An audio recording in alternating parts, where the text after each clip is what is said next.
Okay. Okay, hi everybody and welcome to today's session on decentralizing political economies. Thank you for joining us today. My name is Poppy Bowers and I'm exhibition curator at the Whitworth Art Gallery, part of the University of Manchester. And I'm going to be moderating today's session and giving a short introduction. So I thought I'd start just briefly by describing the Whitworth for those of you that might not be familiar.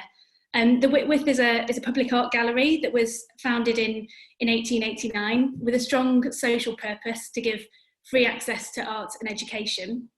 And as the first public gallery in a park, it saw itself as playing an inspiring role in shaping citizenship and well-being for the working people of the industrial city. So today it's got a collection of around 60,000 works across historic and contemporary art and design. A significant part of which is textiles, of course, which is what the city's industry was built upon. Our original Edwardian buildings expanded over the decades, and it's now made up of 12 gallery spaces, a learning studio, a study centre, and a cafe and shop, of course. It sits on the university campus on the edge of the rapidly developing city centre, opposite the City Hospital and within dense residential neighbourhoods of Rusholme, Brunswick, Moss Side and Hume. In recent years, we've returned with a renewed focus to the gallery's founding principles to ask ourselves, how do we use the museum today? How does it function as a civic space? And how do our collections, exhibitions and learning programmes speak to the complex issues and urgencies of our contemporary life? And part of that thinking has led to the development of an exhibition and research project on economics, which will take form over the next couple of years. And it's taking shape through collaboration with the Alliance Manchester Business School and with the Centre of Plausible Economies, a platform that uses artistic action and critical thinking to map and reimagine economic systems. And this is initiated by the artist Catherine Baum and curator Cuba Strader, who've worked closely with the economic geographer, Dr. Catherine Gibson. So very broadly, the project looks to reclaim economics as a set of social relations of which we're all part in our everyday life. And provocatively titled Economics the Blockbuster, it also aims to rework the economy of the exhibition from being a practice of entertainment and consumption to instead a space for open-ended, process-based socially engaged activity that carries out real-world action. So, of course, our understanding of the role of art and the very conditions of its production, distribution and circulation is at the core of this. And that's been explored in the research strand of the project, which is titled Decentralizing Political Economies. So here we are. DPE, which we affectionately are calling it for short, is a long-term and open-ended research collaboration between the Whitworth Art Gallery, the City Lab, which forms part of the Institute of Art and Technology at Liverpool John Moores University's School of Art and Design, and the Association of Arte Utile, of which we're going to hear more about during this session. The aim of Decentralizing Political Economies project is to propose and examine how art can be used as a tool for developing forms of ground-up and constituent social activism. And I just have to say that obviously this session couldn't come at a more timely moment, given the legal strike action taking place by art workers at Tate and South Bank Centre in the face of cuts to low-paid roles in their organisations and across the most diverse teams in the institutions, so across retail, catering and publishing. And I think this is in part a legacy of the pressures on institutions to diversify and generate their own commercial income. But ultimately it speaks to the inherent contradiction that sits at the heart of many public art institutions, where the capitalist logic of their management systems simply do not tally with the leftist radical politics of their public programming and communications. And I'm slightly paraphrasing the artist Taishani there, who wrote a brilliant essay in the Art Review this week titled Why Art Workers Must Demand the Impossible, which is freely available online if you haven't read it. So bearing this context in mind, today's session we'll explore how decentralising political economies can contribute to rethinking the institution. So the gallery, the museum, the art school, as we'll hear. So rethinking the institution as a more equitable mode of practice that's no longer governed by or dominated by capitalist and growth-orientated logic. And to do this, it calls for a reinvention of what we consider to be art and the role art and its institutions have in contemporary life. The session will introduce some key terms, such as one-to-one scale practice, usership, and the notion of the undercommons. And we'll draw on case studies, including the Association of Art Utile, as well as socially engaged projects set in the specific locality of post-industrial South Wales. The speakers in today's session, which I'm really pleased to welcome, are John Byrne, Director of the Uses of Art at Liverpool John Moores University, Curator and Educator Alessandra Saviotti, and the artist Owen Griffiths. So hello and welcome to the three of you. Before I introduce the first of those speakers, I'll just say that the session is going to run for an hour and 45 minutes. We're going to finish about 1:45. The next session is starting quite promptly at 2 o'clock after us.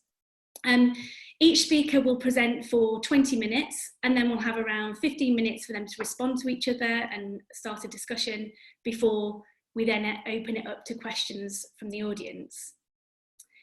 I have a couple of house rules to quickly mention. Firstly, to ensure the session runs smoothly, if you could keep your microphone turned off, that would be great. This should have been done automatically, but sometimes it doesn't always work, so please do check, thanks. And secondly, we just ask you to use the chat function only for questions and comments to the panel.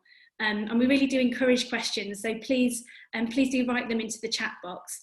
And if it's for a particular person, a particular speaker, do please, if you can, write their name in capitals at the start of the question, which just helps us track them more easily. Okay, without further delay, I'll introduce the first speaker, which is John Byrne. John is a reader in the Uses of Art at Liverpool John Moores University, where he's also the director of the Uses of Art City Lab. In partnership with the Internationale, a confederation of 7 European art organisations, he's led Liverpool John Moores University's participation in a number of exhibition research projects and publications that each work to reconsider the formal systems of art and art institutions.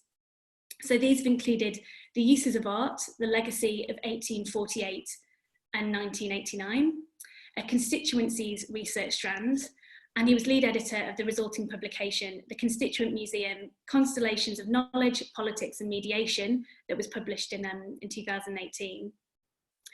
John is an active member of the Association of Art Utile and is committed to growing the association's network as a worldwide constituency of artists, designers, activists and makers who wish to explore ways in which we can use art as a ground-up tool for imagining ourselves otherwise.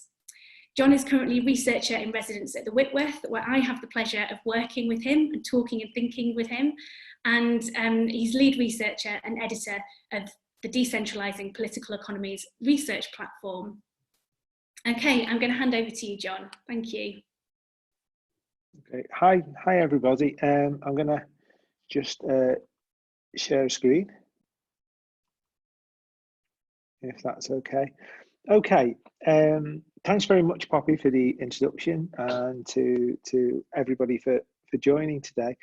What I want to do in this first 20 minutes really is to flesh out the Decentralizing Political Economies project a little more, and to do that as a means also of introducing some of the things that both Owen and Alessandra are going to say, and hopefully to be able to kickstart a conversation, and in a sense the project itself, which we hope will kind of grow and develop for several years.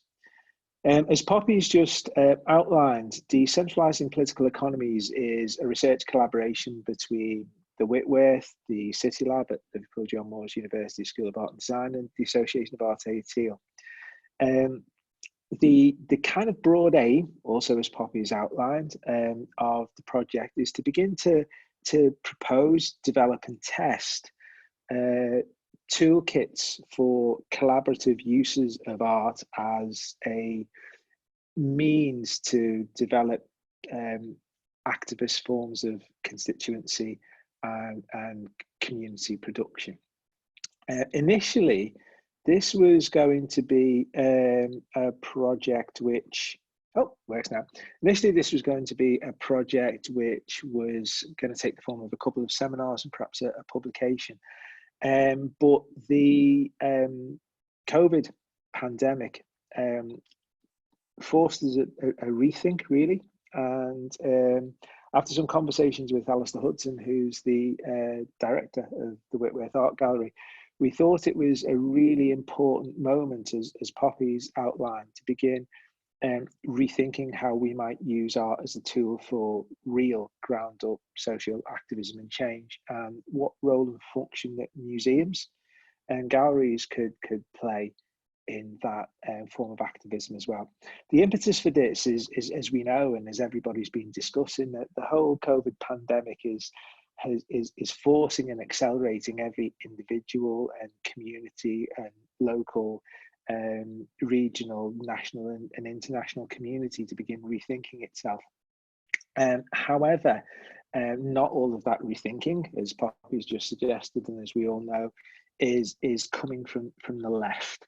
It's also an opportunity for a globalized neoliberal logic to entrench itself and to rethink us for us.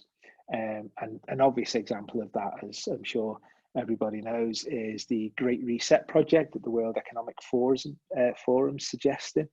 And what we wanted to begin to do was to think of how we might engage meaningfully with this complex set of developments and proposals and propositions that are going to take place over the next years, because none of us obviously want this new and emerging post-COVID culture to be something that's served up for us from a neoliberal economic bias. Now, one of the things that's been occupying my thinking for several years now, which I want to outline very quickly, is that the conditions of action within the art world and the world in general now have become much more asymmetrical. I no longer think, or have thought for many years, that there is simply a rhetoric of the left and a rhetoric of the right, and that we can stand off against each other. I believe that one of the successes of, unfortunately, globalized neoliberal logic is its occupation of discourses and terminologies of the traditional left. And that's not to raise a white flag. It's just to say that the site of struggle, if you like, is asymmetrical. It's now within and over the kinds of terminologies and conditions that once would have previously defined clear oppositions, but they're now quite the same.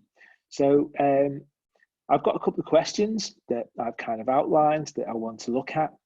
And I want to kind of begin to propose a way that the project that we're proposing, Decentralizing Political Economies, might work, why we're doing it, I've just begun to explain, and how we're going to go about developing these projects. In order to do this, I want to very quickly look at 3 possible examples from quite diverse fields, and then revisit them in order to see how they might be brought together in order to help us think things differently. My argument is that if we are living in asymmetrical times, we can't rely upon art or museums or galleries as we know it or knew it to be to help us develop these forms of counter-activism. They're also occupied by neoliberalism. One of the things that we might have to do is to open ourselves to rethink the possibilities of art as a form of action and engagement and activism, and how we might use museums and galleries within this struggle in order to effectively open up some space for change. Now, one of the first of the three examples I want to look at super briefly, you're probably very familiar with this, and if not, there's now an awful lot of literature that's going about this, was Project Cybersyn. Project Cybersyn was a project that was developed in the early 1970s, from 71 to 73, under the request of the Chilean government led by Allende. And it saw a management cybernetics expert and guru, Stafford Beer, being invited by the Chilean government to help them think of how they might develop successful feedback loops which would decentralize the center. Gather information continually from different parts of the country, feed that information back, and enable the centre to then act and change its discussions.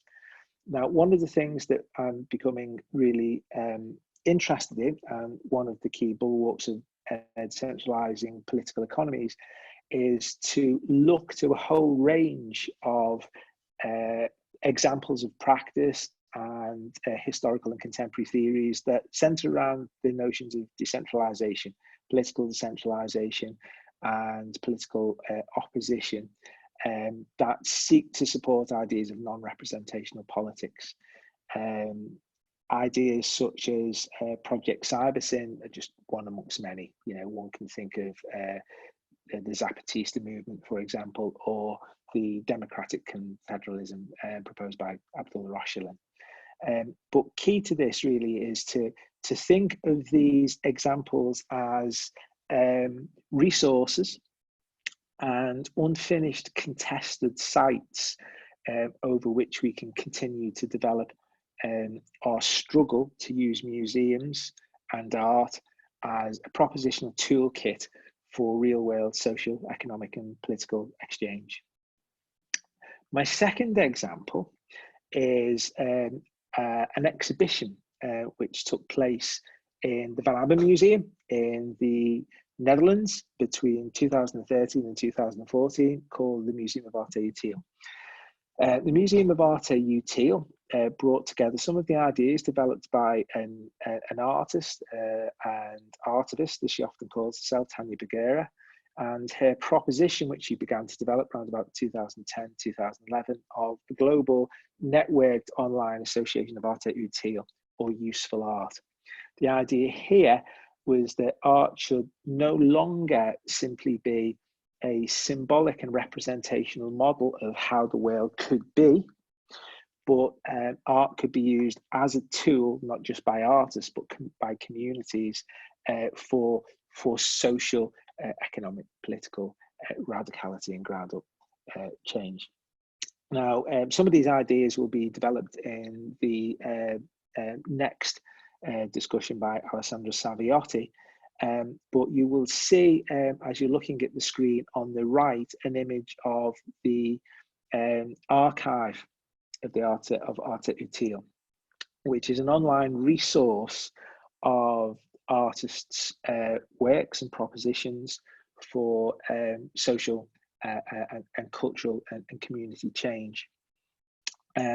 What really intrigued me about this exhibition and this show was that when it first opened, it was quite difficult for a non-art specialist public to engage with. It concerns one-to-one scale art practices, practices which happen in the real world, and their representation within a gallery space and the difficulties of doing that. However, what was really interesting about this show is the Van Abbe Museum took the radical step of inviting anybody, communities or otherwise, to use the space of the museum and the gallery and to use the resources that were available via the exhibition to begin to hold meetings, groups, discussions, And because of that, the exhibition itself became one of the most successful exhibitions in terms of footfall that the Van Abbe Museums ever had. And it began to get us to think really about how museums and galleries themselves might become sites of activity and action in which museums themselves are used otherwise. Now, during the development of this exhibition, a thinker and philosopher called Stephen Wright was asked to develop a lexicon of usership, how we might use art to form oppositional activism. And he became interested in the term Museum 3.0, or the idea that museums and galleries would no longer be places where you came to see embodied objects and extract meaning from them, which would help you symbolically reacquaint yourself with the world outside, but we could become sites of active change as well. Now, one of the catches in that idea that Poppy alluded to is for that to be full-blooded, it would also mean that the hierarchical management systems of museums and galleries, which are quite traditional and quite pyramidal, would also have to change. And that change would also have to negotiate constituently. Quite how we do that, we don't know. But one of the ideas of decentralizing political economies is to try and help build toolkits which might help us begin that journey. Most people agree that museums, galleries has to change, and our uses of art has to change. So what we now need to do is begin to imagine how that could happen, and to build strategies which would meaningfully affect that change. This is two images from a project by Owen Griffiths, who will be also speaking later, as you know, taken from the Trebanog project. And I'm using this image really to think about and to introduce people who may not know to the idea of one-to-one scale art practice. And it's the third ingredient in this kind of Gordonian knot that we're talking about. One-to-one scale art practice is really a label for those art practices led by individual or groups of artists who work with communities to make real-world propositional change. They don't necessarily rely on the production of art objects that then go into museums and galleries. They don't rely upon the idea of one single artist necessarily taking credit for developing an artwork with a community. They become projects which can exist and have a life of their own and will grow beyond the initial impetus that an artist or creatives or communities might bring to them. They're in essence ground up forms of proposition which are instigated by artists. Now, as I said, that leaves us with a really, really interesting kind of problem.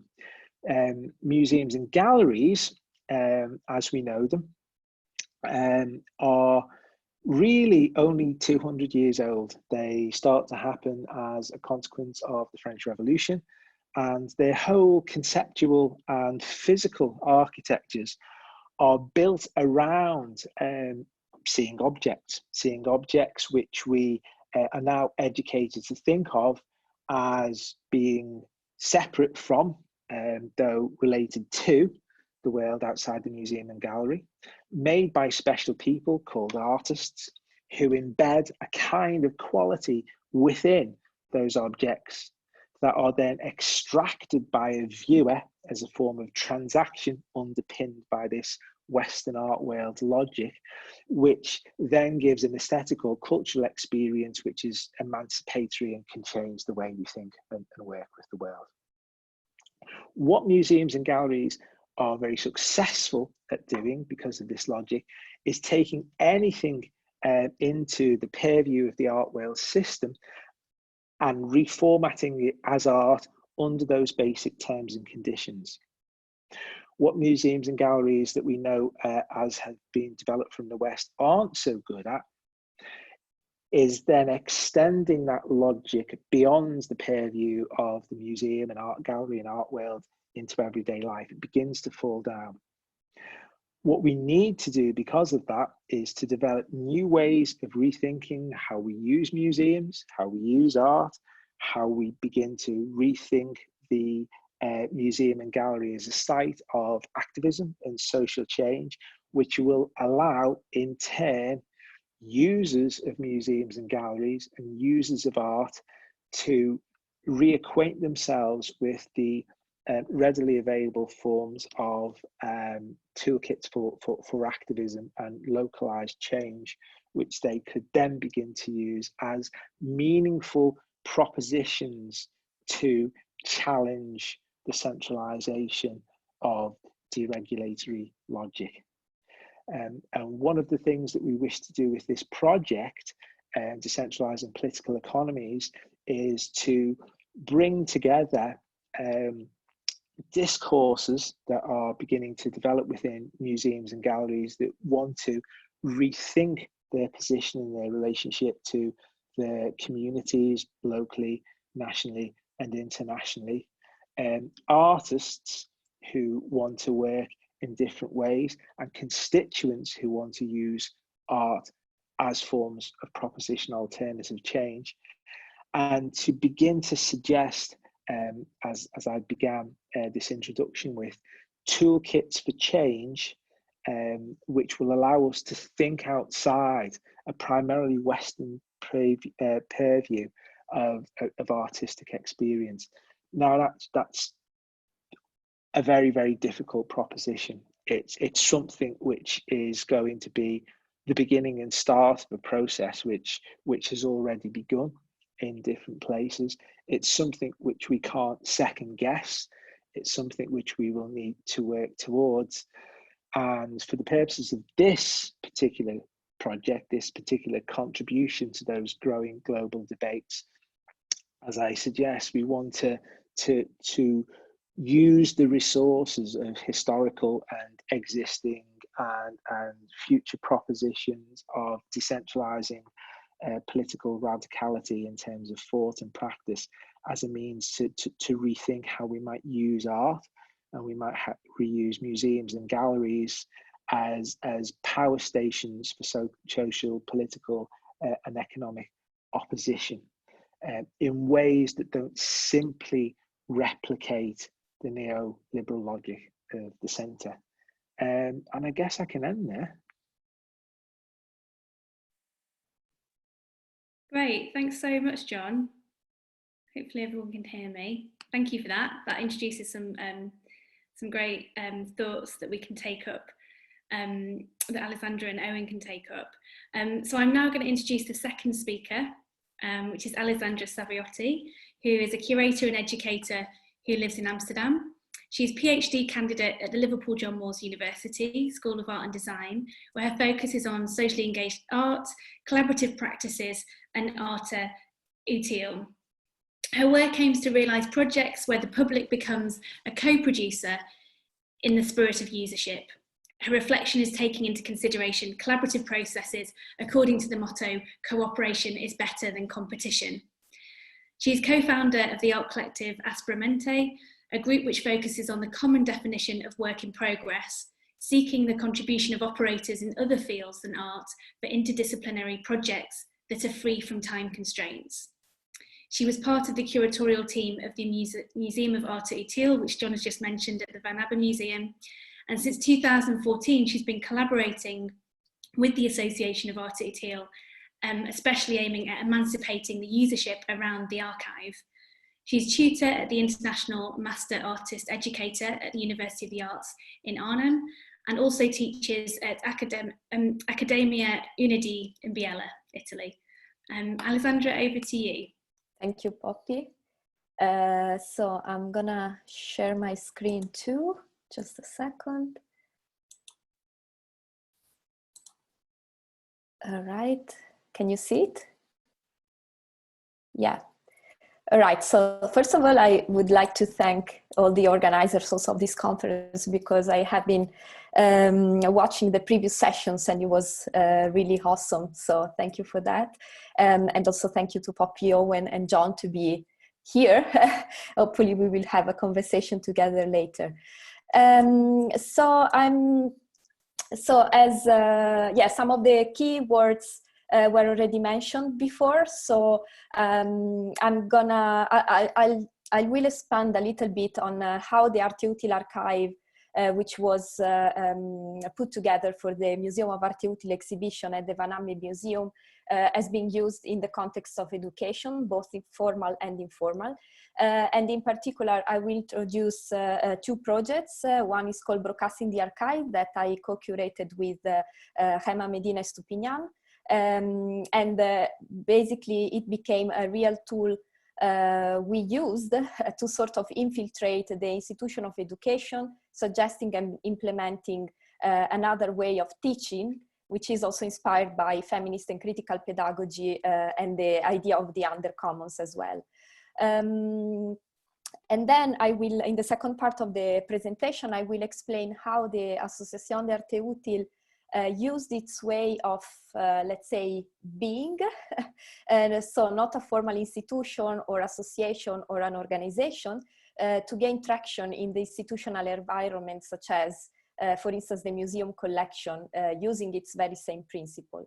And then all of this has been done, let's say, in the spirit of usership, hacking and the undercommons, which became a sort of common threads in the working methodology of the Association d'Arte Utile, or let's say what I've identified as such, and in particular when it challenges the traditional way of collecting, events making, spectatorship and ownership. Let's say that my interest is really to highlight how Arte Utile provide case studies through its archive, which is available for free online on the Arte Utile website, in order to promote and emancipate usership, and in particular how it can really become a fertile ground where to experiment, but also conceive inclusive education models and toolkits. And this is would be also, let's say, my contribution to the Decentralizing Political Economies platform, because I have been busy to think about the toolkit session, and in particular to resource for education, which hopefully are gonna work both in the formal and informal education environment. So how I would try to do so? I'm gonna talk about two case studies in particular that I really think, or at least over the course of the years, I see that they can really challenge effectively the education system, but also propose a model that other people could use, but also could research and could add also other meanings and tools to that. So this is the first project, which is called Broadcasting the Archive.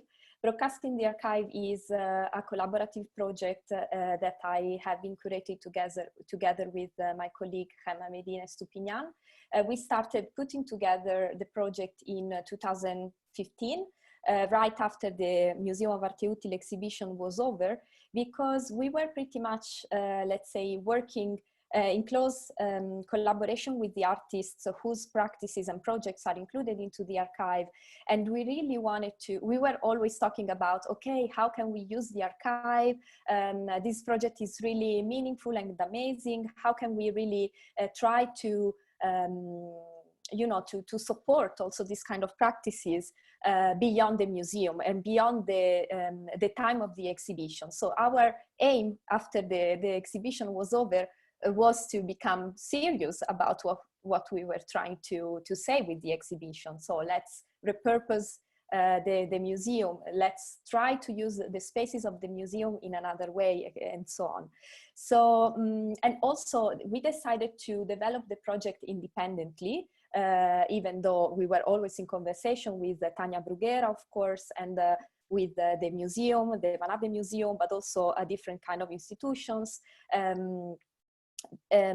because we really wanted to go beyond the walls of the museum. In a way, since this, the case studies that have been included in the Arte Utile archive are practices that they were a little bit put outside the context of the museum or the canon of the museum. So we said, okay, let's try to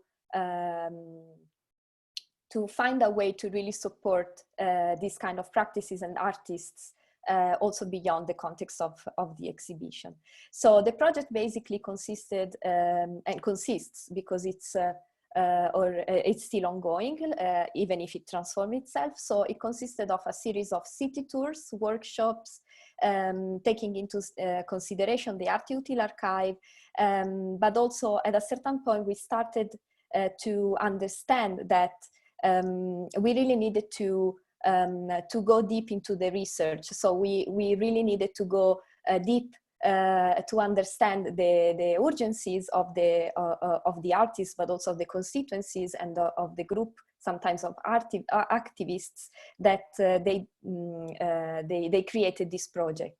But then while we were going all over Europe mainly, but also we presented the project in Turkey and the United States, we saw that this archive and also this way of being in conversation, not only with the artists and the practitioners, but also with other group of people that were, let's say, using this project in another way beyond art, it became really important, and it could be transformed as and used as a sort of, let's say, pedagogical methodology. So, so at a certain point we were invited to more often to give some lectures and explaining the project. So we said, okay, but why don't we try to really create a curriculum and or a syllabus that can be really used into art schools, for instance, and universities. So that in a way can take into account all these radical practices in order to think, not just to think about theory or about what is behind this kind of project, but really to change the way these kind of practices, and I mean Arte Utile, but also socially engaged art practices are taught and displayed in art schools.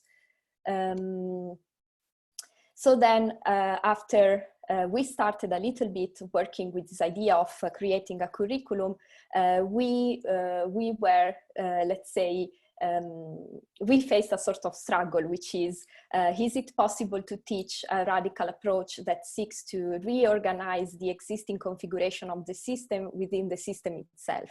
And then again, working in this kind of context was always, we were always facing, and I was always facing, and still I am facing this contradiction, no? Between, okay, let's use the realm of art in order to create tools and change, but let's really try to realize one-to-one practices. So practices that work for real, not just in the realm of art, but also in the real world. So let's be serious about that.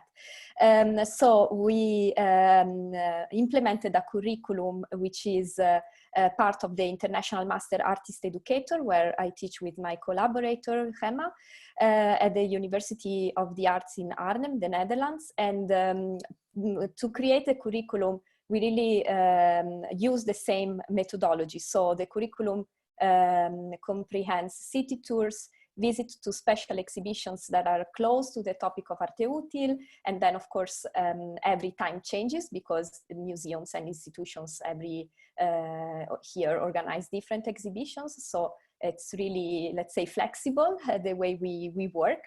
And then we also have a 6 weeks mentorship with different artists and art organization. And of course, a series of reading groups where we analyze words like usership or concept like the undercommons, but also concept like friendship, for instance, or like vulnerability, all these kind of terms that can have a different value for each of us, if you want to. So as I was saying before, every year the curriculum changes according to some specific urgencies, but also taking into account the feedback of the previous group of students and also the feedback of our fellow teachers. And it is basically constituency led, because every year while we write the curriculum, we came across different projects and different artists, and we really want to use the possibility to be included in a let's say traditional institution, which is the art school, to support also the research of the artists that we invite to be with us in the classroom. And this is the group of the students that we had this year. And I just want to say that I'm super proud, because this year, despite all the circumstances, they brilliantly graduate with amazing projects. So I'm super happy about that. And also I choose this image because we were visiting an art organization in Eindhoven, and it's super important that basically the voice of this experimental organization or non-traditional art organization is heard by themselves. So I don't want, okay, I'm the, let's say, educator, the teacher for my students, like, let's say, the point of reference for them, but I don't want that my voice is, let's say, mediating the voice of the artist. So I think it's super important that the students hear directly from the artists themselves about the strategies and the way of working without any, let's say, layer of mediation. And then in this way, I think students can also build a sort of, again, one-to-one relationship with the projects themselves. Another project which I really want to talk about before going to the second part of the talk, it's Tequiografias, which is a project that I'm super inspired by, and I'm glad that the artists Daniel Godin and Nivon, and in collaboration with the Assembly of Indigenous Migrants in Mexico City, realized that, because this is one of the projects that I always go back when I'm thinking about how can we really affect social change, infiltrating in institutions, even if it's not easy and not really straightforward. But so basically Daniel as in collaboration with the Assembly of Indigenous Migrants in Mexico City has created a series of monographs called Tequiografias through a tequio. So tequio is a communal system of organization expressed in collaborative practices, mandatory and unpaid work, which the Assembly of Indigenous Migrants use in order to organize themselves. And basically, the goal of the project is really to change how some topics that are part of the tradition or the way of living of the indigenous migrantism in Mexico City are taught in schools in the city. So basically, monografias is like, let's say, this kind of cards that are used by kids in schools in order to learn about different topics. But then they are always created and designed by, you know, like with a specific point of view, which is not this point of view of the indigenous migrants. So Danielle, together with them, they made new drawings, and but they also wrote the explanation of the different topics that kids can learn in school. And Daniel is a teacher himself, so he was able to make circulating these new tequiografias in the usual stationery store where kids buy their school materials. So in this way, I think this is really a nice example of how this kind of project can work on a one-to-one scale, because the kids go to the shop, buy the tachigraphias, and they study the topics on these tachigraphias, but also is the artistic proposition of what it is, because this project can work very well in a museum environment. It can be used as a model to create another another different project. So this is one of my favorite example of what I mean when I say that we should infiltrate the system using tools that we know, which are the tool of art in our case, to really change something. I'm gonna proceed with the second part of my talk. I hope to be on schedule. I think so, otherwise Poppy just wave me. Okay, so this is a quote that I would like to read to you, because it's one of my let's say favorite quote by Tania Bruguera when that I use to explain what art utile means. I precisely choose this one because it's from 2011, so a little bit before all these Association d'Arte Utile and Arte Utile as a movement was sort of institutionalized. So I think it's really important, and so I just read it. Useful art is a way of working with aesthetic experiences that focus on the implementation of art in society, where art's function is no longer to be a space for signaling problems, but the place from which to create the proposal and implementation of possible solutions. We should go back to the times where art was not something to look at in awe, but something to generate from.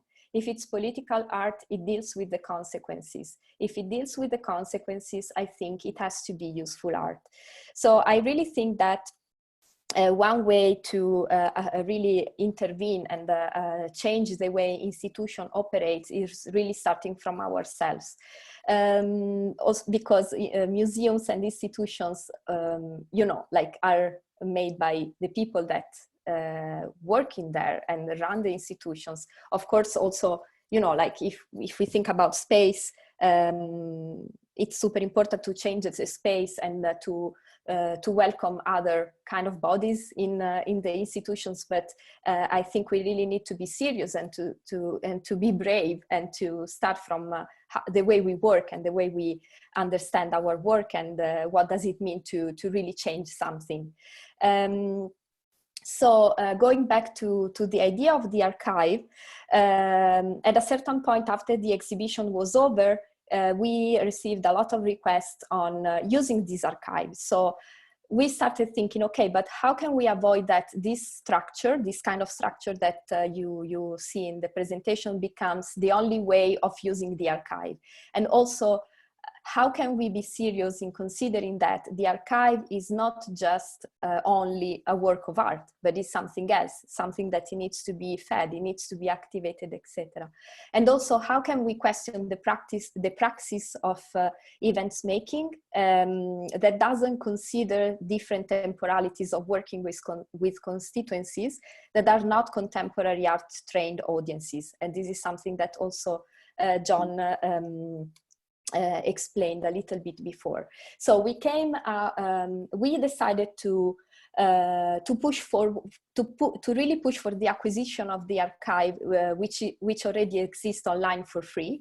Which can be a little bit counterintuitive, but the question we had was, can we avoid that this collective project is seen, first of all, like a solo artist project, but also, is the museum committed to, is the museum ready to commit to this kind of practices? So together with a group of, you know, like Tania Bruguera herself, but also John was part of the group, I was part of the group, other museums, directors, curators of exhibitions, and the collection and the legal department, we decided to intervene directly in the budget of the museum collection. So is it possible to make a shift between the idea of the purchase agreement to the idea of the certificate of usership? And this, I think, it was quite, you know, not easy to think about it, because it took us, like, I think almost 7-8 months. 1 minute. Okay, so I'll just close it here with the part of the contract. But I think the point was that, okay, let's try to not using the budget of the exhibition, not using the budget of the public program, but really to intervene in the collection, because the collection is what in the end remains.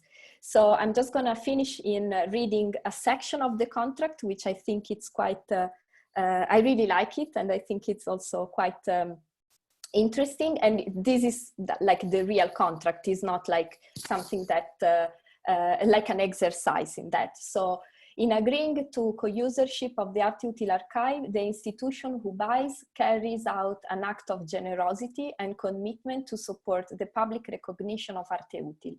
Strictly speaking, the Arte Utile archive cannot be owned by any party to the exclusion of any other, since it can be freely used or misused by anyone. The Arte Utile archive can, however, be part of collections. In this case, joint usership is secured through a one-off subscription fee, a form of remunerated usership paid by the using institution to the Association d'Arte Utile. Okay, thank you. Brilliant, thank you. I should add that the Whitworth has acquired the archive of the Arte Utile archive, so we can perhaps maybe come back to that later in terms of, you know, a very real example of how it's infiltrating the system of the art institution. Okay, thank you. So now I'm going to introduce the third speaker, Owen Griffiths. Owen is an artist, workshop leader and facilitator. Using participatory and collaborative processes, his socially engaged practice explores the possibilities of art to create new frameworks, resources and systems. In 2020, Owen developed Ways of Working, a new community participation platform and company, in order to work in ways he feels are urgent and can prepare us for the future. So speaking to climate crisis, localism and radical collaborative projects. Owen was a British Council Fellow in 2014, working with artists and community growing networks across California. In 2016, he was awarded a Creative Wales Ambassador role, researching land use, community and participation through placemaking, food systems and regeneration. He leads long-term projects, including Graft, a soil-based syllabus with National Waterfront Museum of Wales, Hinterlands Wales, the Trabanog project that was shown before with the Artes Mundi, and Land Dialogues with Glyn Vivian Art Gallery. He's an associate artist with Peak Art in the Black Mountains and Taliesin Arts Centre at Swansea University. Over to you, Owen. Thanks. I'll just start with sharing the screen. And slideshow. Does that everybody hear me? Great, okay. Diolch yn fawr iawn. Thanks very much for asking me to be here today, and it's thrilling to be part of such an expansive and inspiring series of talks all week. I've been really enjoying them, so really thank you very much. I want to start by saying that I'm talking to you from Swansea in South Wales, a post-industrial landscape, a port, once the capital, the world capital of copper, and once one of the most polluted landscapes in Europe at one point. I mention this because post-industrial landscapes and their narratives and roots are in global trade, industrial wealth, and are deeply connected to museums and collections. The wealth or former wealth that built these institutions, resources, and places are therefore deeply embedded in labour, capital, colonialisation, excavation, and climate breakdown. So these are times of multiple crises, interlinked by capitalism, patriarchy, and white supremacy. So, I want to start with this phrase, dig where you stand. This is a phrase I've been thinking a lot about recently and has become a kind of motto or a thing on the studio wall. But during COVID and during the shutdown, we've had an opportunity to re-engage and think again about our local resources or lack of them. Whether these are civic spaces, community centres, parks, food projects, or simply to look again at the familiar landscape which we live in. We're rethinking these things only through a time of crisis. So I'm interested in the idea of digging where you stand and working locally. So this idea of localism is really critical to the practice that I've been trying to develop. So I wanted to just share with you some projects that are in the square mile of my house and my studio, which have been in development since 2011. So they involve Vetch, a urban green garden, which I'll talk about in a minute, Graft, which you alluded to. We're doing some work at the Swansea train station, working with Transport for Wales, looking at green infrastructure and community development projects there. We're working on a project called Land Dialogues with the Glynvivian Art Gallery and National Museum Wales, looking at the collections and looking at land use. And we're working on potentially a long-term project, an anti-gentrification community design project, working with communities and natural resources Wales around water and climate change in one street in Swansea called St Helens Road. So I wanted just to introduce those projects and the idea of what does it mean to work locally, outside of the cultural capitals, outside, literally outside in a lot of these cases, like on a canal, towpath, in a park, to hold dialogues in these places, to create feasts in the street, to hold workshops which question power and create radical educational opportunities for people, to make the case for developing long-term relationships with communities, creating more collaborators, digging deeper, changing policy, empowering place, and trying to be useful, and sometimes failing at all of these things. Oh, I can't, for some reason I can't change slide. Oh, there it is, it's changed. So the Vetch Veg project, so projects like Vetch Veg and Graft, which I mentioned earlier, are urban green projects in my locality that I've been developing. They've got them built into these projects are longer term caretakers and the idea of land stewards or long-term collaborative partners. And the design and creation of these projects are really led by the need for those infrastructures to be taken seriously and to be built as part of their creative work. So this idea of governance, sustainability structures, and their life beyond the initial artistic involvement are really critical to the way they take shape and the way that we talk about and develop these projects as collectives and as communities. Vetch continues today and is a garden for over 150 local people. It's just down the road from my house, and what's extraordinary about it is that locally it's become this real critical community centre for lots of different people. They won recently a kind of campaign called the People's Park Campaign to maintain all that green space that you saw there, and to kind of create this idea of a community speaking to the needs of what they need from sustainability, what they need from green space in city centre landscapes. So this is a project which is in its 9th or 10th year now and is still going strong and is developing more and more all the time. But this idea of land stewardship and connecting to landscapes that we live in locally is really critical to the work, and as is the idea of returning the museum to a site of collaboration, which is a lot of the questions and work of the Art Utile network and the questions that John framed today's session around. And I want to introduce a project and an idea around one example of how that developed. This is a Graft, a community garden and edible landscaping space, which is basically the transformation of a green, sterile museum lawn into this abundant edible landscape with a composting system, with beehives, with a cob oven, with a 40-foot polytunnel, and a whole program of workshops educating people around food to plate, solid to plate education, and the connections between the museum as an industrial heritage museum and food. So what this is a public commitment, not only to sustainability and climate and community, but to acknowledge the museum's role as a potential community centre with a responsibility to its locality, to climate and local green infrastructure. What we're trying to explore is a relationship between the museum and its constituents. The garden is an arena where this can be enacted slowly, where a radical shift in ownership and production can begin to take shape. We're also exploring the connections between the garden and the collection, the processes at play in a community project alongside a museum, looking at the seeds as a living archive of migration, ecology, diversity, and a collection of industrial heritage objects, and finding the connections of the common ground between these things. The next stage of this connection work that we're talking about is a new garden that we're developing just down the road in another institution. So again, we're working very locally here, taking the graph volunteers and others to a new site with us to design a new community green space at the Glyn Art Gallery. This design will be informed by a community research project into landscape and land use and the collections at both these institutions.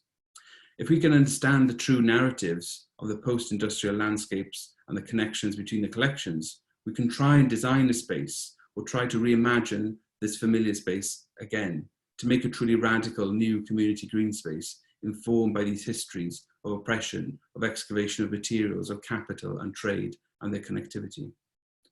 What this is trying to do is create a new kind of civic intersectional space to talk about the role and the responsibilities of collections and galleries to their communities. How can a garden become the space to talk about these ideas, as well as a much needed green and tranquil space, in our case in Swansea, in a civic space which is undergoing years and years of regeneration and failing to kind of create a kind of coherent idea of what a civic city, what a truly radical city space could be. So what's emerging from all these projects and connections is like an archipelago of local civic landscape work, demonstrating softly the ability for communities to take ownership, to explore ideas of exchange, meaningful production and design, led by sustainability and sociability, rather than by commerce and regeneration agendas. We explored the ideas of ownership and land stewardship directly with communities in projects like Skyline, where we worked with 3 communities in the ex-coal mining valleys of the Rhondda, where we got to know them, we met them, we hosted meals with them, we mapped local cultural important activities across, we looked at archival images, but we looked at these maps and made these kind of intersectional maps where we looked at the histories, the authors, the local traditions, the connectivities between all these points to really understand deeply this landscape. And this is all framed around a provocation of imagine if all the landscape that surrounded us was again in common use, it was a commons. What role will it play in the crisis of climate change? And what are the possibilities here for communities to manage their own natural resources?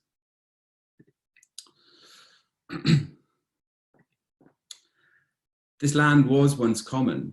This land that you can see here is the Rhondda Valley in the Rhugos, just the Rhugos Mountain in Treherbert.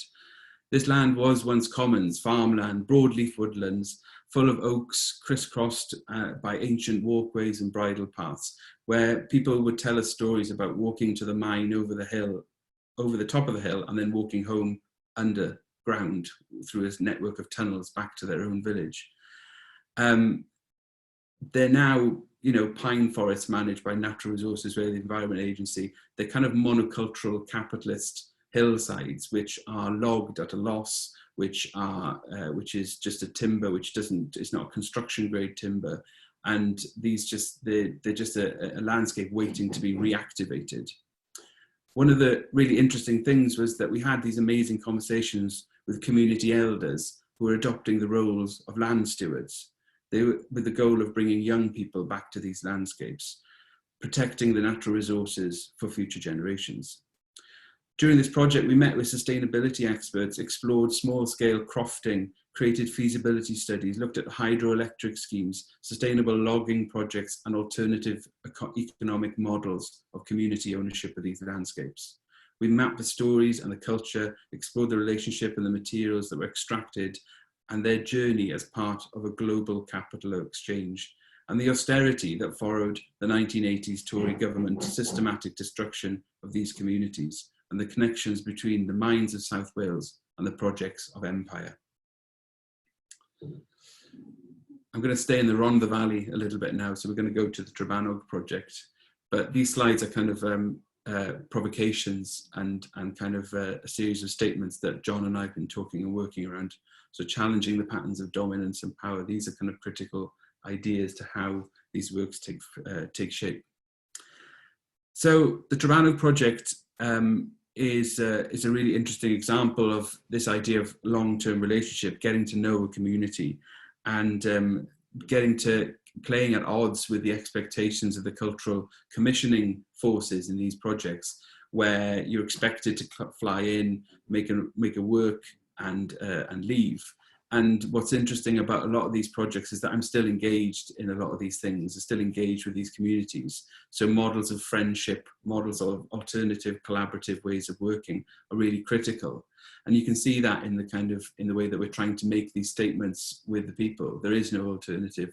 The future is self-organized, or what makes this good practice? The idea of asking these questions collectively about what is the use of art in this context, and how can we leverage its ability to do something that can raise the quality of life for people, can create employment, can create new green spaces, or can create opportunities. So there's no easy way to talk about the Toronto project because it's quite a long-term thing. But essentially what we did as part of this idea of being parachuted into a space was we took over a derelict primary school. So this primary school became a space to think about the way that these things can need a centre. You know, how do we hold a space for the community to gather? And how can we talk about alternative pedagogy in a way that makes sense to most people? A lot of the terms that we're using today about constituent-led and things like this, I would never use those in projects a lot of the time. So we have to find the language of transparency and of equality and look at how we kind of create the lexicon of words that we use in those contexts. So what we did is we took over an empty primary school, we created a kind of community centre, and we ran a series of site investigations. And the original brief was to look at a green space and to redesign this green space through the community. And in order to do that, this primary school became a canteen, a workshop, an art school, lots of different things. And instead of buying the equipment from IKEA or from anywhere like that to kind of create the space for tea or tables, we thought about how can we make that process kind of visible? How can we make it a flat process where everybody can participate and shape that? And I think that's really critical to all these projects, is how do we make these open systems of ways of working? So there's no mystery to what the artist is doing.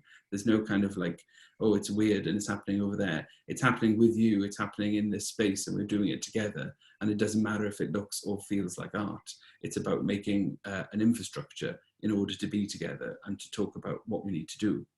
So making tables, you can see there people making cups, we made aprons, we made all the infrastructure that we need to run an art school or a community centre, we made from scratch. And some of these projects became social enterprises, and they've sold a lot of ceramic work in different places around South Wales, which is really nice. So there's money coming back into the project and supporting that. So I just wanted to kind of go through that project and explain the complexities of that, and also how we're now at a stage in that community where we don't have that school anymore. We've created that piece of public green land and designed that, but the legacies of that work and the importance of those relationships are still alive. And maybe that's moved into a kind of allyship or friendship. And it's through the kind of richness of the engagement work that we did, whether it was the taking part process, which is a toolkit for community design, or whether it was the Augusto Boal games and the dens we made and the cardboard boxes that were carried across the estate to create different spaces for kids to explore their environment. It was all about bringing these things together. And in a way, these things are all still really live. So I just wanted to kind of present a couple of projects really quickly there. And just to draw into conclusion where we are at the moment working with these projects. So we've developed a new company called Ways of Working, which is a social enterprise. And the idea behind the project is that it's rooted in local ideas and local communities. So the map you saw at the beginning of those 4 sites, 5 projects, the company is literally based in the center of that in a way. And the idea is that we're going to be imagining new ways of designing and realizing projects with communities. At the moment, we're trying to set up a seed library for local communities. And because one of the things we were doing during the shutdown, the lockdown, was sending out packs of seeds. So from Graft, we've been harvesting seeds from the garden there at the museum and sending these out to different people. We sent out over 500 packs of seeds during lockdown. So, and we could see that people who were selling compost and seeds were saying that we're having to restrict the amount that people can buy. So we're thinking, okay, so how can we get the museum and the project and the company to take that ownership and over these things? And how can we create a resource for these, for the next lockdown or the next challenges that we have to face as a society and a community? So one of these things is to develop a seed library. This is a new and developing collaborative platform. And it comes from this point of urgency, because what I'm experiencing a lot of the time is that I can't wait for the cultural sector to catch up or to respond to the things, or for local authority to respond to things, because it's too slow and it's too late. So how can we create a space where we can actually respond urgently, and how can we kind of create a radical collaborative platform that can do that and can move lightly? And that's a work in progress. We haven't worked that out yet. That's a work in progress. And also, how do we make a space to reconnect to the questions of working with power and the problems, the traditional participation models that can reinforce marginalization or co-opt narratives and culture of marginalized communities? How can we work in a way that questions and stops those processes and actually creates a space of equality and true long-term collaboration? So I'm going to finish probably a little bit early there, but I'm going to finish with a quote, if that's okay, Poppy. This is a quote by Arundhati Roy, which came up in an article during the COVID shutdown. And it's something, again, that I've used on the studio wall, but we've also discussed with the groups that we're working with remotely during lockdown. But the idea that this pandemic is a portal. So Roy says, historically, pandemics have forced humans to break with the past and imagine their world anew. This one is no different. It is a portal, a gateway between one world and the next. We can choose to walk through it, dragging the carcasses of our prejudice and hatred, our avarice, our data banks and dead ideas, our dead rivers and smoky skies behind us. Or we can walk through it lightly, with a little luggage, ready to imagine another world and ready to fight for it. Thanks very much. Thank you so much, Owen. That's a brilliant quote to finish on. Thank you. We've had a few questions coming in, but before we turn to the questions, I just want to obviously give you each a chance to respond to what the other has said. So, John, do you want to start with any kind of thoughts you've had during Alessandra's and Owen's talks? Yeah, I think that what is, as Owen's just pointed to, one of the things that is really necessary is to begin to think of how we can create spaces where we can act urgently. And I've been thinking a lot during the talks of Alessandra and also Owen about that kind of traditional underscoring of artistic practices by the idea that an artist creates something that then an audience extracts an artistic surplus value from. And the idea that somebody, by a biennial, for example, might parachute into a community in another part of the world, work with them, create something that might be ongoing, but then the real point is to represent that in the art world, and that's where often the financial hit and extraction happens. And how we can collaboratively undermine that, not to throw the baby out with the bathwater, but to say that is just one point on a broader rhizome of activities. And instead of enabling communities to use art in the same way that artists might use art to do the real stuff that goes in museums and galleries, how can we work together to to rethink how local uses of art as a tool for social and activist change is the real stuff. You know, and that links to, I think, what Alessandra was saying as well about one-to-one scale practice essentially being something that can happen in the real world and not just the museum and gallery space. How those intersections happen, how we sort them, and how we begin to think through those and activate them, as I said earlier, is just one of the many questions that we want to try and approach with decentralizing political economies. But I think there's a shift going on now from seeing this kind of activity as potentially a good thing to do to saying now we need to step lightly through that portal by seeing how we can actually make this happen. Yeah, Alessandra, do you have some any what we've talked about today? Yeah, I just wanted to continue a little bit the reflection that John was saying, and what for me it's super interesting to see also, and I'm glad that Owen presented his amazing project, is that sometimes work if you say that you work in the art in a certain kind of, environment, you're not taken serious because you say, yeah, but it's, it's just art. Just like the weird people just do their stuff.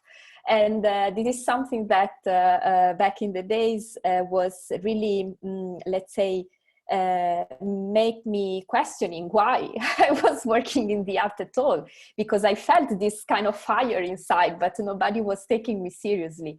But I think that after I met Tanya Bruguera, for instance, and after I met also my former colleagues at the Van Abbe Museum, I saw that you can really use the art context as a sort of alibi to do something else, precisely because it's just art. You can really push your agenda. You can really activate this one-to-one scale practices, but also you can in transparency. So what also Owen was saying before, okay, we are artists, but you are working in the outside. We show our process because this works and can really change things. So what I think, and I'm glad that before, Poppy, you were saying, you were referring to the article by Tai Shani, which I also read, and finally, it was something in the, let's say, mainstream art press. I think it's super important that, or at least I don't want to talk for you, but for me, it's super important that I'm using my privilege as a person that is working in the academia, but also in the museum, to really make this point. Like, art can really be the place where we can change something, and collectively, not just because it's something that an artist said or a curator said, but because a group of people trust in art. So, yeah. That's great. Owen, do you want to come back to that at all? Yeah, I just was thinking when Alessandra was talking about the last slide that I should have shown, which was probably on too short, but the idea of the gentle work of the future. So what is the gentle work of the future? What is the spaces? What are the spaces? What do they look like? How are they authored? And I think, as you said, this is the critical time to do that, to move in different ways and to work with different partnerships. And it feels like a time of great urgency, maybe because I have small children as well. I'm very aware of the world that they will inherit, but also the idea of global, the connectivity between global inequality, global inequality that COVID has explained or shown. The cracks in the systems have been kind of really exposed now, so we can see the interconnectedness on a much wider scale for people. I think these are really critical times to do exactly that work. And I think, as you say, often I think, it's difficult sometimes working in South Wales, where there isn't such a European connection at the end of the M4 corridor, at this post-industrial part of South Wales. It's easy to feel a bit disconnected. But actually what's really important is to realise that you know, the kind of, you know, the importance of European connections, the importance of the connectivity between all these projects, and the common ground and the common language that's starting to emerge. And I feel like maybe these spaces and these times have really helped to raise that, the profile of these projects. And also just the idea of like how, you know, often you can work, I can work here very locally and feel quite disconnected, but actually realize when you start to present this work to people that, you know, the closeness of these projects and the fact that they are still there and they're changing things is really great to realize that, and to see that in a different context, to see how that's working hyper locally, and the importance more and more of this local work. I feel like that's really a critical idea to take forward. Okay, thank you. I'm going to turn to the questions, because we've got quite a number of questions that are coming in that I think are quite rich, and will probably take up quite a bit of discussion, I imagine. So the first question is posed to John, but of course, if all of you are open to jumping into these answers as well. And John, can you say something about the links between one-to-one scale practice, activism, and engagement with community art?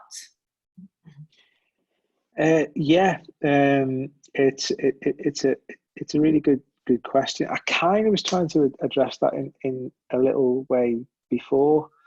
I think there's a very complex relationship between an art world system and community art, and the idea that communities might also be able to do art, which is the privileged purview of maybe a different kind of class or a different kind of spectatorship. And what I think is actually necessary to begin thinking through in these kind of gentle authoring of new spaces is maybe how communities using art can actually generally and genuinely lead us to rethink what art is and what can be. Because it's still, you know, for almost 2 centuries, art as we know it or knew it to be has been kind of quite fixed. Whilst it's incredibly diverse, it could now be rumours on Twitter or a painting. There's some fundamental points of view that we see as making it art that we're all educated into. Some of them are still quite useful. That it might be time to reconsider and rethink, and we might need to let go of some of them. You know, and we might. So for me, it's quite a complex question. The community's relationship to art is not how communities can use art as we know it to be, but how communities can begin to use art in a way that can show us what it can become, and how we can embrace that activity as change. And the final thing for me on that, which I'd like to say, is it's something that I've been thinking about for well over a decade within this community of people and groups who have been engaged with useful art, is we shouldn't limit ourselves when we say we're going to use art for social action and change to quite an identifiable set of tools that we see as art, and which are therefore somehow good and immune from the kind of the machinations of neoliberalism, because they've been quite successfully occupied. It's not the tools we pick up to use, but how we use the tools we pick up. And I think our whole understanding of art, which can be led by communities in the way that Owen and Alessandra have been talking, can really lead us to rethink how we can liberate art away from that kind of 2 centuries old kind of gold standard of what it should be, and enable art to kind of begin to flow more successfully across and through the streams of semio capital in a way that can really begin to disrupt it and not just symbolically represent it. So community is key, but maybe not in the way we think. We've got to trust that community to help us show how we walk through that portal lightly. Thank you. I'm going to move on to another question for, this one's for Alessandra. Do you think the possibilities for hacking arts institutions for community use and struggle differ between the countries where you've worked? Wow. Yeah, I mean, I'm familiar with some of the countries where I work, but not, of course, all of them, but sure, for sure. I think that if I can, I mean, that's something that I learned over the course of the year, working mainly in gathering the case studies of for the archive, right? So we have a series of criteria, which are like rules that we give ourselves in order to identify what art util is. But then, of course, we don't want to do the same, mistake of just set the rules for everybody else. So these kind of rules help us in order to contextualize a little bit what is in the archive. But of course, these rules have to be adapted to different contexts, and for some contexts doesn't work. And I think the same as my practice in try to hacking the institution, or I am an observer in some countries where I'm not familiar with, because I also want to learn how other people are doing. So if we consider hacking as a sort of like practice for liberating knowledge from an economy of scarcity back into the community for people to use. Of course, what I can do here in the Netherlands is very different from what I can do in my country, which is Italy, or like what we were trying to do in collaboration with the curators at SALT in Istanbul, because of course the consequences of our actions change in base of our context. But I think that as Owen was saying before, like creating this network of sharing, first of all, friendship perhaps, and solidarity, it's quite important, because there is also like you can claim that other people in the world are feeling the same and are doing the same things. So if there is, like how do you say, like somebody else that is doing that, it can be quite not only empowering, but it can really be important, because you feel that you are not alone, and you are not just let's say quote unquote fighting alone.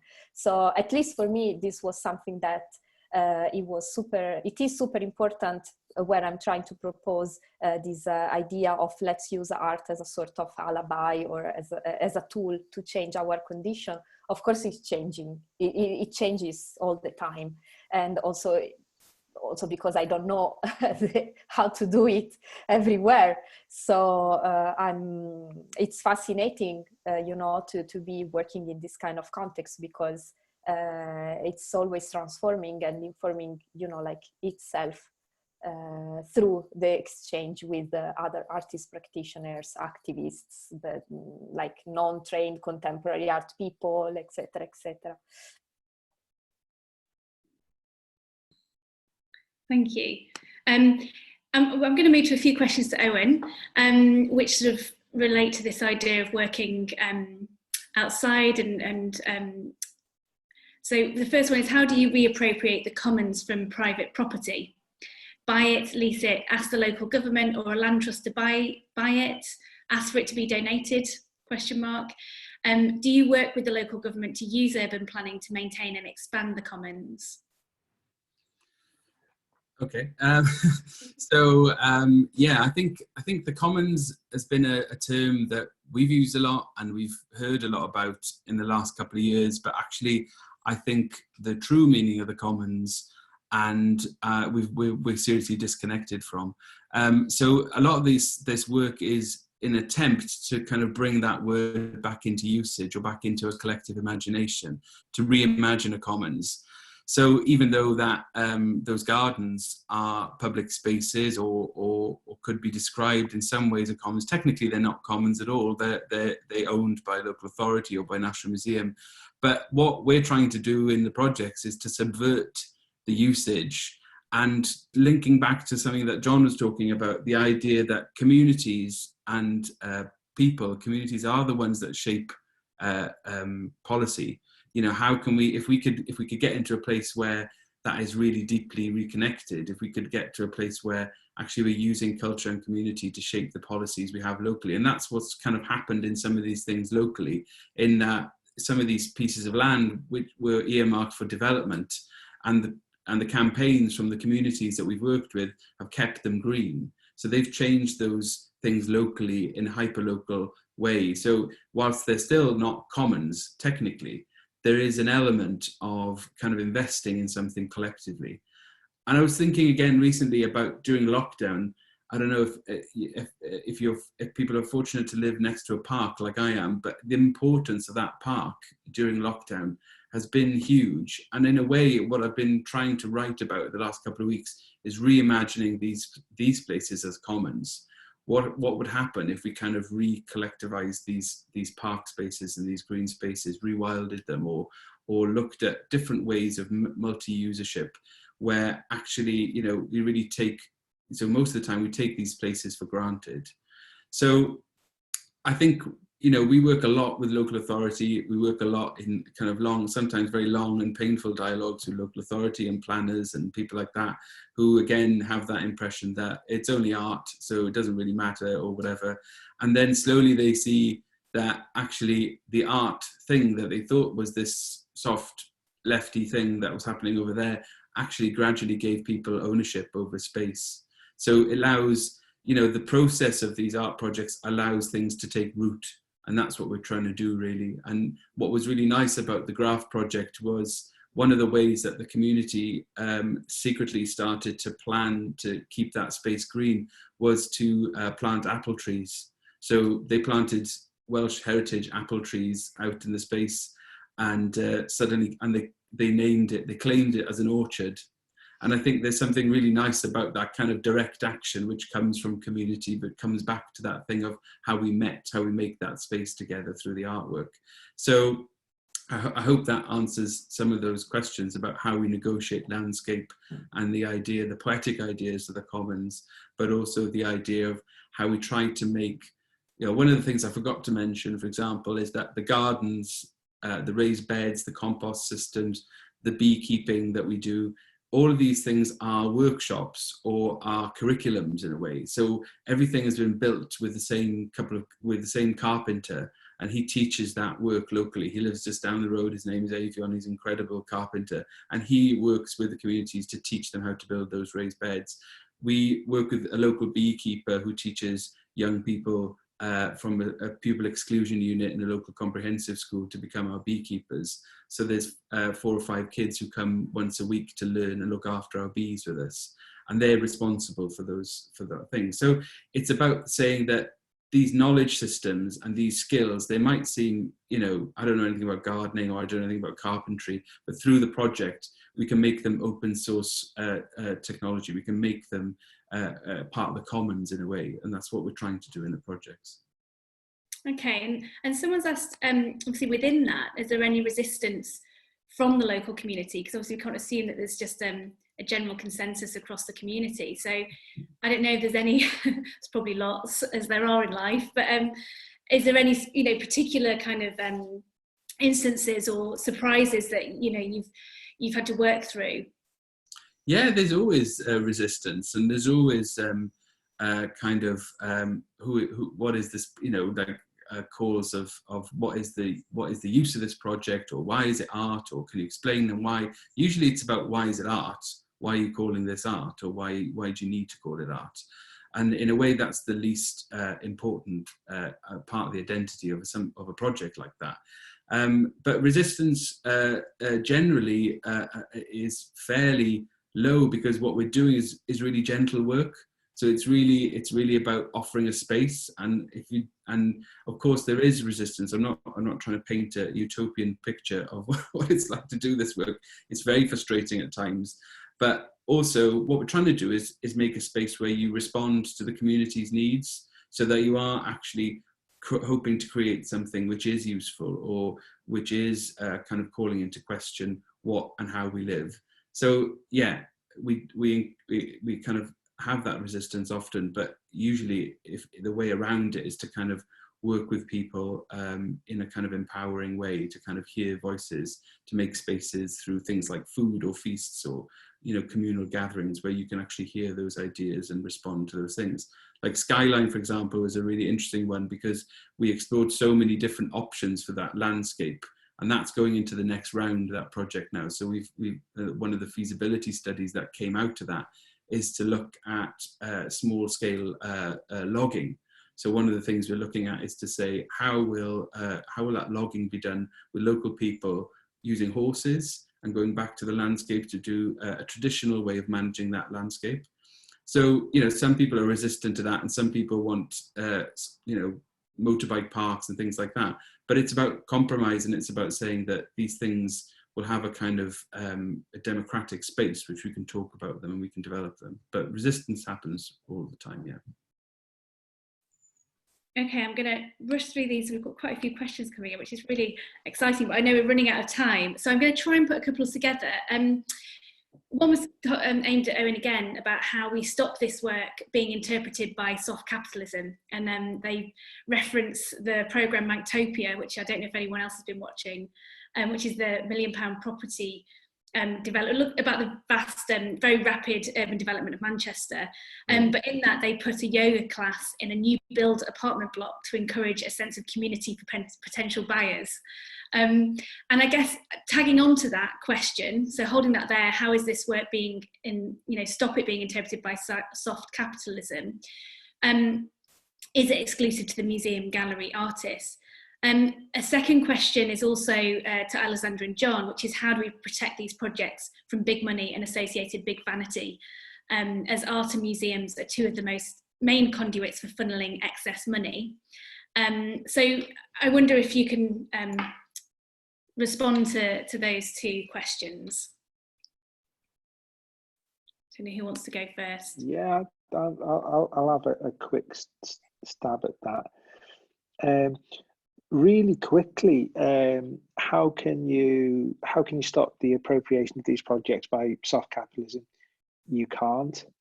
How can you stop egos moving in to appropriate these kind of projects within museums and galleries under the present circumstances? You can't. What we can start to move towards is rethinking the how and why these similar tools are picked up, and the differences of how they might be used by communities working with Owen in Swansea, and how they might be used as yoga classes to try to form community in workshops. I think Alessandra touched on some really interesting things by the Association of Arte Utile with the ownership and commodification of art and collectors and big egos taking it. If we shift away from aesthetic value and its objectification in artworks that you can buy, to the idea of usership and how we can activate artworks via the kind of contracts that Alessandra was talking about, then we can shift the ball game of usership, which makes it far more difficult for art with a capital A to be appropriated by the 1%. It can be liberated again as a tool for activism, which changes how we think about art. Yeah, perhaps I can add a little thing about this idea of how, yeah, exactly. I agree with John completely, because if we think about usership, it means that it implies also misusership, no? So if you think about how social media have been used, like, who knows if Mark Zuckerberg was thinking that sometime, like in 2016, the Russians have been like influencing the American elections, for instance. So of course, usership has a great potentiality in art because it's really also changing this way of how capitalism works, but you cannot really control what people are doing. But perhaps it's also a question for Poppy, because she's the one working in the museum, so sorry about that. No, but just to be serious, yeah, it's difficult also to control how the institution approach the Arte Utile archive, for instance, because it's for free online. You can download the cards, you can do your own installation, etc., etc. But then, of course, if someone approaches us because wants to invite an artist to be part of an exhibition, of course, we are not the agency for the artist. Like, the institution needs to, get in contact with the artist, pay the artist if they want to have a project, etc., etc., etc. But then again, I go back to what John was saying. You cannot really control usership. Okay. Yeah, and I think, that obviously has a lot to do with the context we're in at the moment, with the funding structures behind our institutions and the measurements that are the pressures that are placed on them on how to measure themselves. And the South Bank Centre, I think, is a great example, a very upsetting example of how that need to create different income streams through property and turning its sort of estate into kind of cafes and restaurants, and then that being the exhibitions in some ways being a driver for those commercial units, totally restricts and shapes what kind of program you put in those galleries. That's a kind of very pertinent example at the moment, following Oliver Bastiano's article in The Spectator this week, which is another article I'd recommend you looking at. But finally, back on just trying to get some questions in before we finish in a few minutes. I have another question that's about how do we, to all of you, how does your approach to Arte Utile and decentralizing political economies engage with children and young people who have so much to teach adults and are often, especially during this pandemic, our most radical and creative educators for a reimagined, more socially just future? It's a nice question. Well, maybe I could respond to that. I mean, one of the elements of the threads of work that we're doing at Graft is to work with a local primary school, and we've been doing that off and on over the last year, where a primary school relocated one year of the school into the museum. It's called A Year at the Museum, and the whole kind of all the education of that school took place at the National Waterfront Museum. And one of the critical things that we get all the time, the conversations with children and young people in the garden, is that their disconnection from food production, their disconnection from, they don't know what a potato plant is, and these things. Some of them do, not everybody. But what's really interesting about that space is that we've literally had people take seeds and go off and develop gardens in their schools as a result of that project. So in terms of talking about it within the Arte Utile context, I think it's just about sometimes not even mentioning some of these words and just talking about it from a perspective of common ground, and just exploring how, maybe you used to grow this stuff with your grandfather or whatever it was, what that connection is to you, and thinking about, well, how can we make a space where we'll say, well, we could do that again. So sometimes it's about offering the space to have those conversations. But I think critically, it's completely, it would be a much bigger part of the projects now moving forward, with how do we engage with children around these projects is really critical. Mm-hmm. I'm going to keep it brief because I know I haven't got much left. Yeah, yes, I'm on mute. We've got a couple of minutes left. There's just a quick question that's come in about the role of vigilance, awareness, discernment via education and communication to see the signs of commercial appropriation from market forces. Is there a role for vigilance, awareness, discernment in these projects? Of course. Yeah.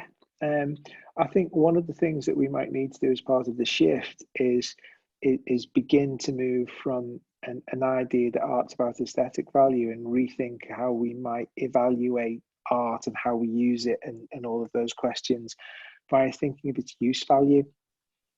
And we've had 2 centuries in which use value has been detached from art. Art should be useless. And maybe we need to rethink it in terms of its use value, which is, as you know, Marx reminded us, was kind of bodily and qualitative.